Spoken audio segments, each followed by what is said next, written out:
Good evening, everyone, and welcome to Sudden Impact. I'm your host, Jimmy Love. And I'm the muscle, Robbie McCann. And I went into Matt Hanson's locker and I borrowed this ridiculous-looking jacket for God knows what reason. I don't know, but... Hi, guys. Sorry I'm late again. Sorry, fans. Sorry I'm late again. Don't worry about it, JL. But why the hell are you in my chair, and why are you wearing my jacket? But it doesn't matter anyway. I have a better one. Look at this. Look at this snazzy purple one I'm wearing, guys. Look at this. This is fashion right here. Well, this is high fashion, New York City, off the rack, Dolce & Gabbana. I'll show you the tag if you need me to. New York City? What part of New York City? The Goodwill? Did you get this from the Goodwill? That makes you look like a zebra threw up. New York City is New York City. It doesn't matter what store you buy it in. Can you answer me one question? And what's that? Why does this jacket smell like cocoa butter and bad decisions? The cocoa butter is none of your business, and the bad decisions, no one needs to know about. That's where that's coming from. No one needs to know about the cocoa butter. Let's take it to the first step. This is ridiculous.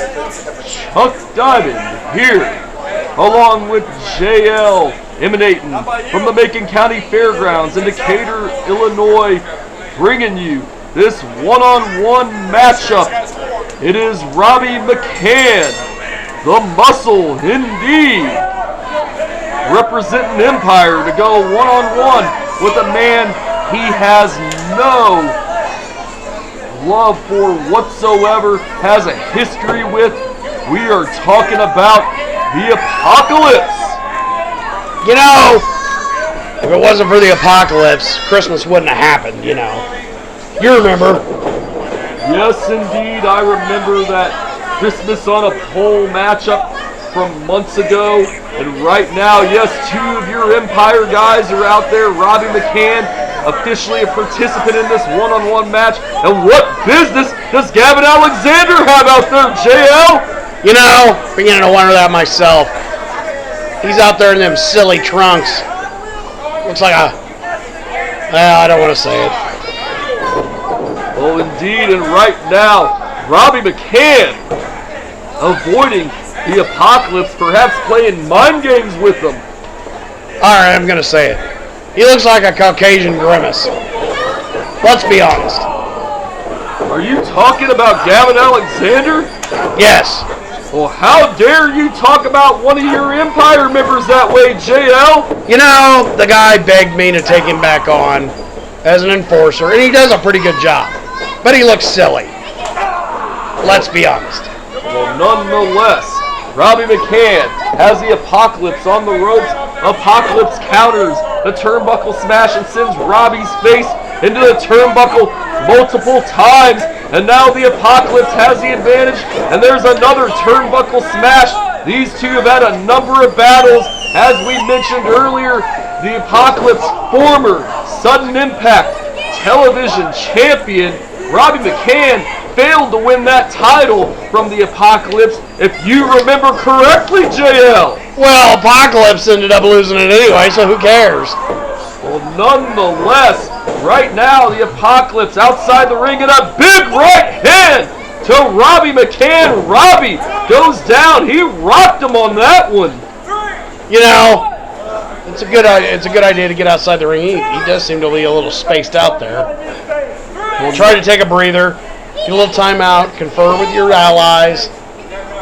Well, nonetheless, JL, next up, we're going to have another one of your guys, or I should say, your savage, so to speak, Moondog Pongo, to go one-on-one with Yoder as Robbie McCann takes the advantage over on the Apocalypse. And it looks like he's setting up for a neck breaker. Yes, he takes him down. He floats over. He hooks the leg and only gets a 2 count. Well, you know, he's got to wear him down. He's aware of this. But you got to take every advantage that you can. When you get a person down, you got to try to take the cover. It's just a simple rule, simple 101. But you wouldn't understand that, Jack. You haven't been in wrestling for 15 years. Well, nonetheless, JL, Robbie McCann took that leg and only got a 2 count there. Robbie McCann, a very capable competitor, former tag team champion, with the man standing outside the ring, Gavin Alexander, and now Robbie McCann has that nerve hold on the Apocalypse. You know, I use that once in a while myself. Very effective. But, you say former tag team champion. You just wait. They'll get there again. Their glory's coming back. You'll see. Well, that remains to be seen, JL, as the Apocalypse is trying to rally against Robbie McCann, trying to find an escape out of that nerve hold. Some elbows to the bread basket, and Robbie McCann with a knee to the bread basket of the Apocalypse, and a snapmare, and a kick, a roundhouse kick right to the back, and another one, JL. You know, it's very effective. Break the guy's spine, get him down, he'll be done for, and you'll get the 3 count. Well, Robbie McCann with that rolling neck snap on the Apocalypse, and he's flexing those guns. Hey, he's the muscle, of course. He's 6'5", 275. What's not to love? Well, Robbie McCann hooked that leg yet again and only got a 2 count. The Apocalypse, a very resilient and tough competitor. He's oh man, you know, JL, I tell you, just sitting out here with you, I can get flustered at times. It was no accident that he is a former television champion, but Robbie McCann has him in trouble here. He has him backed into the corner, and a splash, and he takes him in a bulldog, JL. That's a nice follow-up, beautiful execution. And that's right, former television championship, Chuck. He is not the current champion. He's never going to get it back. He's a has-been. He's yesterday's news. Throw him in the dumpster. Throw him to the side. Throw him in the river. Throw him in a trash can. Throw him over a cliff. Whatever. He needs to be out of here. JL, why all the hostility? And wait a second. Hold that thought, because Robbie McCann, it looks like he is calling for the claw, perhaps. And the Apocalypse, he blocks it, but Robbie McCann takes over the advantage on the Apocalypse, and he has that claw cinched in tight. You know, and this is a perfect move.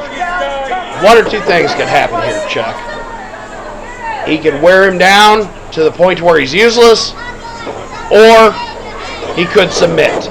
Well, he has him prone on the canvas. Referee, I was going to say he needs to check those shoulders, and the Apocalypse gets his shoulder up at 2. Apocalypse needs to be careful, make sure he doesn't pass out from the pain, and his shoulders don't end up on the mat. That's a very effective maneuver indeed. Shades of the great Von Erich family in world-class championship wrestling. But right now, the Apocalypse fighting his way back up.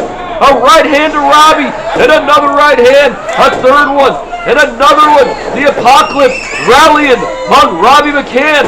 Irish whip to the ropes, and a clothesline, and he is rallying here, and a back elbow. Robbie McCann goes down, and now a flapjack. Can he capitalize here, JL? I hope not. He'll come back. I'm not worried about Robbie. Robbie is the perfect assassin. You know, he might be playing possum here. You don't know. You don't know. Don't count him out. Well, Robbie McCann, I'll give you credit for once, JL. He is a man you cannot count out, but he was on the receiving end of that knee drop, and Robbie McCann got the shoulder up. A very tough competitor indeed. That's right. You need to give him credit where credit is due. He is a very tough competitor. He is very, very, very well thought of on my end, because I know that he will eventually bring me gold. I have a lot of confidence in him. Look at this. Look at that. Look at that great comeback. Robbie McCann takes the Apocalypse down with the jawbreaker, goes for the knee, misses. The Apocalypse has him. He calls that the prophecy. He could have him, but it looks like he's having trouble capitalizing. He sits right back up. Robbie McCann, wait a minute. Gavin Alexander has a hold of that head, whatever he calls that thing, JL. I don't know what it is. It's some voodoo witch doctor crap. Somebody needs to take it away from him, throw it in the dumpster, throw it over a cliff, throw it in the ocean. Well, nonetheless, this is allowing Robbie McCann time to recover. while the Apocalypse is distracted. He throws that thing right back to Robbie McCann from behind.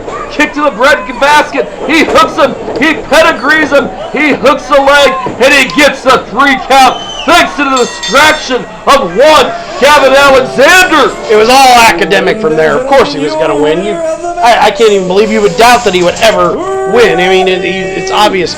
You know, you want to call it a prophecy? Well, I prophesied that he was going to win, and he did. Of course, because I know it all. Well, not without a distraction indeed, JL. And we have another Empire member up next. That would be Moondog Pongo to go one-on-one with Yoder. And what is Robbie McCann doing with that mannequin head or whatever it is? I don't even want to think about it. What a despicable act as he pedigrees it. Come on! We need to get back to the studio, JL! Yeah, you're going to have to Sean next match.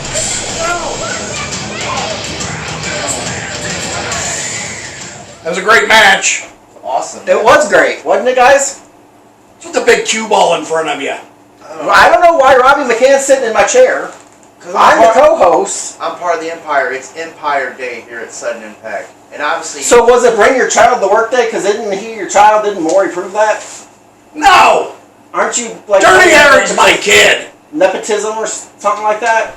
Let's go to the next match. Diamond back here, along with Gerald Touchon. It's a pleasure to have you in the broadcast booth.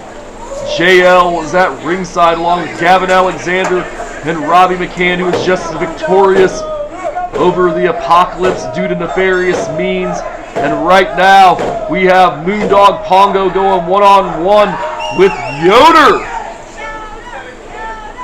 Yes, indeed, Chuck, and I'll tell you, I am actually kind of surprised that you allowed that man in that sparkly suit to be in your broadcast booth. I know it's a trial, I know it's a tribulation, he is a rough person to deal with, but look at him, look at that gaudy thing he's wearing. Why would anybody even wear that, Chuck? Moondog Pongo complaining of a hair pull. There was no hair pull whatsoever, but back to what you were saying, Gerald, about that suit. There's parts of that suit laying right here at our feet. Those sequins fell off, and I mean, it's a big mess over here. And right now, they tie up Moondog Pongo is backing Yoder into the corner, but when we get a clean break, highly unlikely. And wait, forearm shot, and a very hard forearm shot, and another one to Yoder, and a third one, Moondog Pongo, and with a closed right hand, the referee admonishing him for that one. And now, Moondog Pongo, Irish whip, and a reversal, and a shoulder tackle. Moondog Pongo goes down, and now he runs right into, it looks like a body slam. Yes, Moondog Pongo in trouble, and he goes outside the ring. We see Moondog, the coward Pongo, outside of the ring trying to take a breather.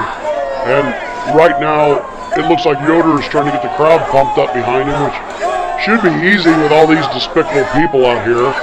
Most notably, the guy in the gold perm sparkly suit that throws dandelions in my yard. What a jerk. Did you know he did that? Did you know he did that, Chuck? Yes, JL made mention of that in the last match. Very immature indeed on his part. And he brings Moondog Pongo in the hard way. And he stomps him. Moondog Pongo in some trouble. And he lays in those blows in the corner. And a knife-edge chop. Yoder really coming to life here. And an Irish whip. And now he goes, and a back elbow, and he takes Yoder down with that one. That was almost a knockout blow. Gerald Touchon as Moondog Pongo prepares, and yes, he's putting the boots to Yoder. I don't understand it at all, Chuck, why this Moondog Pongo is supposed to be such a dominant foe that he's got to have all these goons out there at ringside with him. You know, look at him. He's doing illegal stuff, and I'm sure Robbie's going to get his hand in it. Look at that. See? I told you. See, this is the kind of underhanded, dirty tactics that JL is known for, and you can see he's over there applauding himself. He really loves it. You know, these guys, These guys are doing what he pays them to do. These guys are out there doing what he thinks is right, which is dirty, despicable, underhanded, and I don't understand why management lets these guys stick around like that. Well, right now, you've seen Yoder trying to make a comeback on Moondog Pongo. Moondog Pongo raked the eyes, a very illegal tactic. And right now, we see more Empire members out there. I see Victor Drago, and I believe I just seen Dirty Harry, or whatever you want to call him, on Moondog Pongo, is choking him in the ropes. Referee admonishing him, and I can't see from here. Did members of Empire just interfere again, JL? I mean Gerald Tucson, and I apologize for that. Oh, I am a better man. I will let that go. That hurt my feelings a little bit, Chuck. I'm going to be serious about it right here. I think the man is despicable. I don't want to be compared to him in any way, shape, or form, but it's all right. I'm going to let it go. And we see Moondog Pongo looks like he's got a nerve hold on him. It seems like Empire is very fond of those nerve holds. They do seem to be quite effective, Chuck. Well, Moondog Pongo, he used those suspenders to his advantage to get him down in that nerve hole. Took a page out of Robbie McCann's book in the last match, but now he's sent to the ropes. He has him up in a sidewalk slam to Moondog Pongo. He really powered down Moondog Pongo. Now he's in the corner. A splash. And Yoder is setting up here. And it looks like another splash into the corner. And now he is heading up to the second rope. What is Yoder going to do here? Moondog Pongo is rocked. And a double axe handle. Moondog Pongo is out. Oh no, come on, Jared. What's going on here? It looks like all of Empire is getting involved. They can get disqualified for this, but so far they haven't really laid a hand on him. Yoder is knocking him out. I can't believe that. He took him out one by one. He looks a little winded. This is not a good time to have his back turned towards Moondog Pongo. It could end very badly indeed. And it looks like Haystacks is coming out. This could be a bad news for Yoder over here. Haystacks has got a little bit of history with Yoder. And Haystacks is it, and he clubs down. He clubs Yoder down. Oh my, and the referee's back is turned. It was turned the whole time. The Empire got in there, and they went down one by one at the hands of Yoder, including Moondog Pongo, who was trying to use that bone unsuccessfully. And there's a splash in the corner to Yoder. Yoder is down. This match is still going on. Moondog Pongo crawling in the ring. The referee seen none of this. Moondog Pongo, his feet on the ropes. Come on, ref! Where were you? It was a dark day for the powers of justice. Empire comes out and ruins it for everyone. Now what are they going to do? Stomp him down or something? These people are despicable. And what's JL calling for? He's calling for his guys to get in the ring. And of course, the obligatory beatdown by Empire. This is beginning to get old, very quickly, Chuck. If it isn't one thing, it's another with these guys. They love to cause abuse to anybody and everybody they can get their hands on. And JL is the biggest culprit of them all.